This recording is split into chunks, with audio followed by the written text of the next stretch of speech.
The 11th teaching: when you see someone virtuous, follow their example. When you see someone lacking virtue, reflect on yourself. This is a timeless lesson about learning and self-improvement.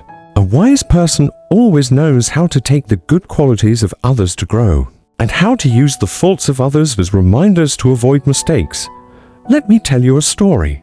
In a small village, two neighbors lived side by side. The first was Mr. Howard, a man of great kindness. He was always willing to help others, offering his time, his energy, and his heart to those in need. Because of this, he was loved and respected by everyone around him. The second was Mr. Blake. Unlike Howard, Blake was known for his greed. He often deceived people for his own gain, and though he had wealth, he carried a reputation that left him isolated and distrusted. One day, a young boy named Michael asked his father, "Dad, who should I learn from, Mr. Howard or Mr. Blake?" His father smiled and said, "Learn Howard's kindness, for kindness will make you someone everyone respects and loves. But don't ignore Blake. Watch his mistakes closely, so you never repeat them yourself." Michael listened to his father's advice. As he grew older, he became a man both kind and cautious. He offered help where it was needed, but he also remained mindful, always improving himself and staying away from the traps of greed and dishonesty. This story still speaks to us today. In modern society, we are surrounded by examples, some inspiring, some disappointing. The real wisdom lies in learning from both, following what is good, and using what is harmful as a mirror to better ourselves every day.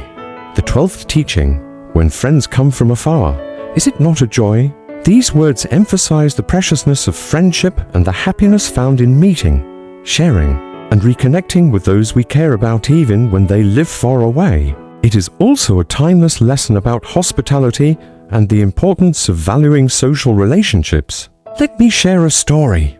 One day, a man named Thomas received a letter from an old friend, Nathan. They had not seen each other for many years, but the letter said Nathan would soon visit. Filled with excitement, Thomas began preparing everything with great care.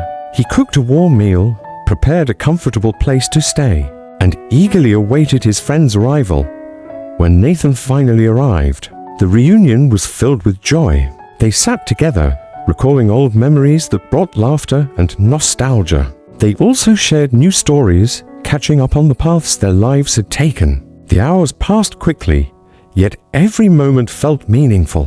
A reminder that true friendship endures the test of time. At one point, Thomas smiled and said, "Life can get so busy that we forget the true value of friendship. But whenever a friend visits, I feel my heart lighten and I become happier than ever." Nathan responded with a gentle laugh. That's the essence of friendship. No matter how long we've been apart, when we meet again, it feels as if we were never separated. This story is as relevant today as it was centuries ago. In our modern world, filled with constant distractions and responsibilities, we sometimes overlook the importance of friendship. Yet, when we make time to welcome and cherish our friends, especially those from afar, we rediscover one of life's purest joys. The 13th teaching: do not only think of establishing yourself, think also of establishing others. Do not only think of reaching success, help others to reach success as well. This is a powerful reminder about selflessness and sharing. True success is never just about the individual, it is also about lifting the community around us. Let me share a story. Once, there was a civil engineer named Andrew. He was assigned the task of designing a new bridge for a small village. Many people expected him to finish quickly, collect his payment, and move on to the next project. But Andrew thought differently. He realized that this bridge was not only a structure, it was a lifeline for the villagers who would depend on it every day. Instead of rushing, Andrew poured his heart into the design. He spent extra time ensuring the bridge would be strong, safe, and durable. He thought of the children who would cross it on their way to school, the farmers carrying heavy loads to market, and the elderly who needed a safe passage. For Andrew, it wasn't about profit, it was about responsibility. When the bridge was completed, the villagers were overwhelmed with gratitude. They saw not just a bridge of stone and steel, but a bridge of care and dedication. In honor of Andrew's work, They named the bridge after him, ensuring that his contribution would never be forgotten.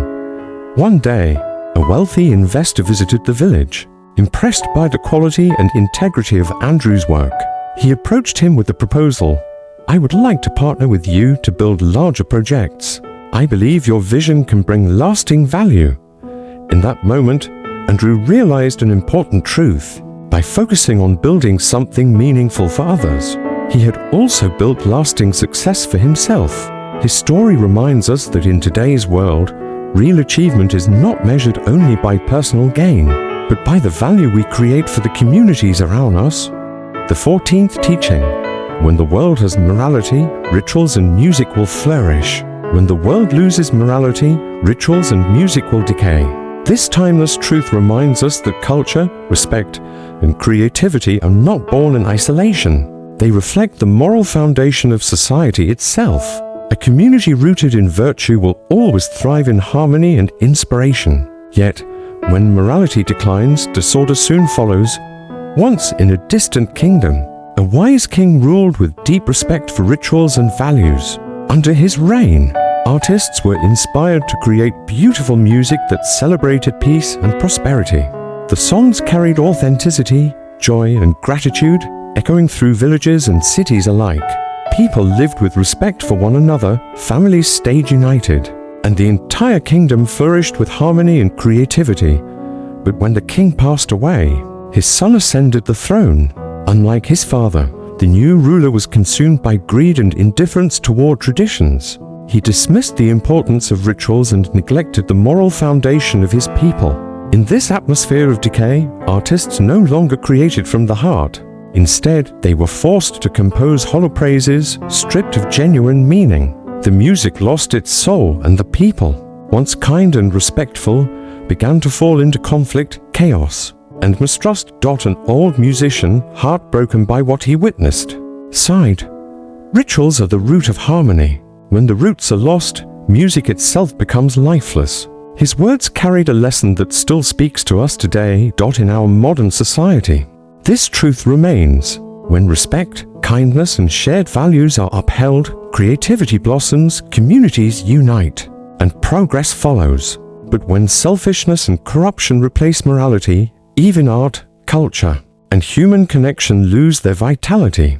The story of this kingdom is more than history, it is a warning and a guide. If we wish to see harmony flourish in our own time, we must nurture the roots, morality, respect, and compassion. Only then will our music remain alive, inspiring, and true. The 15th teaching: to study and constantly review what you have learned, is that not a joy? This wisdom reminds us that true learning is not only about acquiring new knowledge, but also about practicing, reviewing, and applying it until it becomes part of who we are. Systematic learning, combined with patience and persistence, brings lasting joy. Let me share a story. Long ago, there was a young boy named Henry who loved to learn. He was always eager to discover new things, but he had one weakness: he disliked reviewing his lessons. Each time the teacher gave a test, Henry could only recall fragments. His answers were often incomplete and mistakes were common. One day, his teacher gently told him, "Knowledge is like a tree. If you do not care for it regularly, it will wither. Learning without practice and review is like building a house on sand, it cannot last." These words struck Henry deeply. From that day on, Henry decided to change. He set aside time every evening, not only to study something new, but also to review what he had already learned. Slowly, his memory grew stronger and his understanding became deeper. Each time he solved a difficult problem correctly, he felt immense joy and pride. Henry's experience teaches us a timeless lesson. In today's fast-paced world, many chase new skills and fresh information without truly mastering what they already know. But real progress comes from steady practice, repetition, and reflection. Just like Henry, when we care for our knowledge as we would nurture a growing tree, we create a strong foundation for success. And in that process, we discover the lasting joy of learning. The 16th teaching: the noble man speaks through his actions, while the petty man acts only through his words. This timeless wisdom reminds us that action carries far greater weight than promises. A true person of virtue does not simply say the right things. He lives them. Meanwhile, those who lack integrity hide behind words, never following through. Let me share a story. In a quiet village, there was once a broken bridge that needed urgent repair. Two men stepped forward to promise their help. The first, Mr. David, did not say much.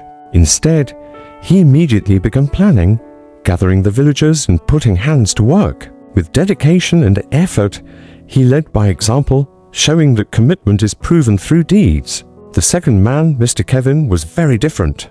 He spoke endlessly about how he would repair the bridge better, faster, and stronger than anyone else.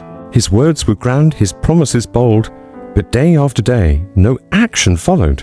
While he was busy talking, others were busy building. At last, the bridge was completed under Mr. David's guidance. The villagers gathered joyfully, holding a celebration to thank him for his leadership and selfless work. Standing off to the side, Mr. Kevin grew embarrassed. He approached and asked, "Why does no one recognize my contribution? Did I not promise as well?" An elder in the village replied calmly, "Words without action hold no value. Gratitude belongs to the one who not only promised but fulfilled his promise."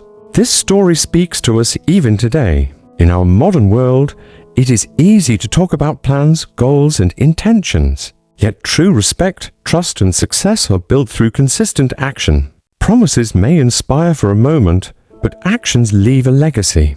If we wish to be remembered and valued, we must learn to let our deeds speak louder than our words. The 17th teaching: the noble man lives with a broad and peaceful heart, while the petty man is always restless and uneasy. This timeless wisdom reveals that the true difference between a virtuous person and a selfish one lies not only in their actions but also in their state of mind. A noble man lives with integrity and has nothing to fear, while the petty man, weighed down by dishonesty, is never at peace. Let me share a story. In a chess tournament, there were two players, James and Colin. James was an honest player. Whether he won or lost, he remained calm, cheerful, and proud because he knew he had given his best. His joy came not from the result, but from the integrity of his effort. Colin, on the other hand, was different. He could not accept defeat and secretly bent the rules, using tricks to secure an unfair advantage. Eventually, he managed to claim victory. Yet, when the prize was handed to him, Colin's eyes shifted nervously. He could not look directly at the faces of the crowd, for deep down he knew his victory was hollow. James, though he had lost, stood tall with a genuine smile. His honesty and grace earned him the respect and affection of everyone present. Watching this, one of the spectators remarked, "The noble man, even in defeat, remains at peace. The petty man, even in victory, is restless." This story carries a lesson for our world today. In modern society, people often chase success at any cost, even through shortcuts and dishonesty. Yet true peace of mind does not come from winning through deceit. It comes from knowing that you lived truthfully, tried wholeheartedly, and stood with integrity. A fleeting victory gained without honor brings only anxiety, while honest effort, even in loss, creates lasting respect and peace. If we wish to live fully and freely, let us choose the path of integrity, for in the end, a peaceful heart is the greatest triumph of all. The 18th teaching: if you govern with strict laws and punishments, the people may obey, but they will lack shame. If you lead with virtue and guide with rituals, the people will develop a sense of honor and transform from within. This wisdom teaches us that true leadership is not about forcing obedience through fear, but about inspiring people through moral guidance and respect. Laws can maintain order, but only virtue can nurture genuine harmony. Let me tell you a story. Long ago, there was a king named William who ruled with harsh discipline. His laws were strict, and even the smallest mistake was punished severely. People obeyed him, but only because they were afraid. Their actions were cautious, but their hearts remained unchanged. They lived in fear of punishment, not in love of what was good.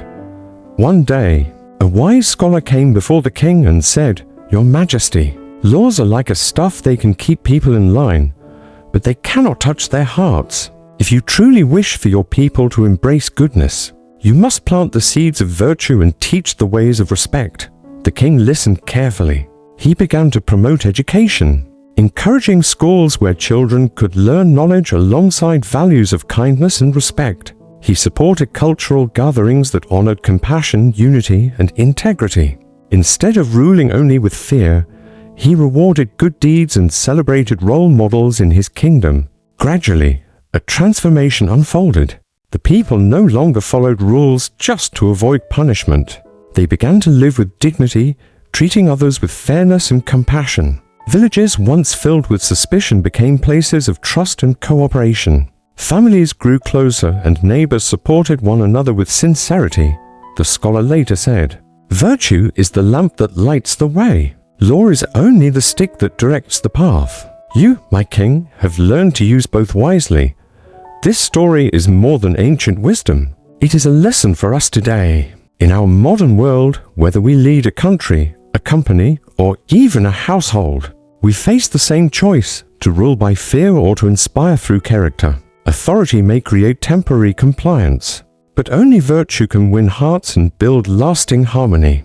As we've seen through these timeless lessons of Confucius, true wisdom is not just in knowing, but in living with integrity, compassion, and purpose. Each story reminds us that the path to a meaningful life is built step by step, through choices that shape who we become. If these stories inspired you, remember they are only the beginning. Confucius left us countless lessons that still shine brightly in today's world, guiding us towards strength, peace, and harmony. So, if you'd like to continue this journey, make sure to subscribe and stay with us. In the next videos, we'll explore even more teachings that can transform not just how we think, but how we live every single day. Thank you for watching. And until next time, keep learning, keep growing, and keep walking the path of wisdom.